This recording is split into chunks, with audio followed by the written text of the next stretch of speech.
महायुती आगामी निवडणुका मुख्यमंत्री एकनाथ शिंदे यांच्या नेतृत्वात लढवेल असं म्हटलं जात आहे। मात्र महायुतीचं सरकार आलं तर मुख्यमंत्री कोण हा प्रश्न मात्र कायम आहे। अजित पवारांना पुढील मुख्यमंत्री बनवायचा असा निश्चय राष्ट्रवादी काँग्रेसच्या नेत्यांनी केलाय। 2024 मध्ये अजित पवारांना राज्याचा मुख्यमंत्री बनवायचं असं धनंजय मुंडे यांनी राष्ट्रवादीच्या मेळाव्यात म्हटलं।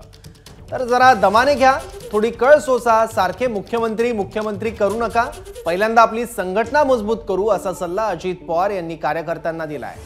त्यामुळे अजित पवार यांना मुख्यमंत्री करायचं आहे असं म्हणणाऱ्या पक्षातील नेते आणि कार्यकर्त्यांना अजित पवार यांनी चपराक दिली आहे।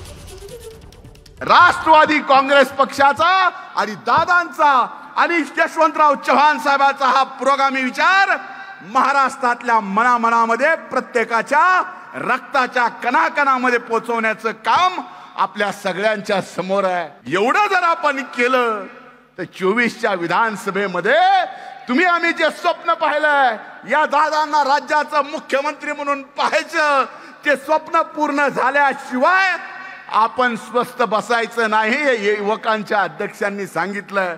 आपलं जे स्वप्न आहे अजित दादांना मुख्यमंत्री बनवायचं आहे, ते स्वप्न पूर्ण करण्यासाठी अल्पसंख्याक असतील, भटके विमुक्त असतील, दलित असतील, आदिवासी असतील, ओबीसी असतील, या सगळ्यांची शक्ती आपल्याला बरोबर घ्यावी लागेल।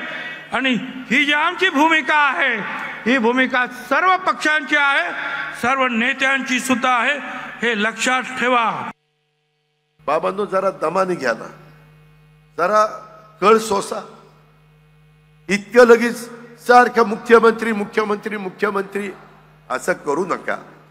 पहिल्यांदा आपली संघटना मजबूत करू, ज्या भागामध्ये संघटना नाही तिथपर्यंत संघटना पोहोचू। मित्रांनो, आपल्याकडं लोक येत आहे, लोकांना एक विश्वास वाटतोय। एबीपी माझा, उघडा डोळे बघा नीट।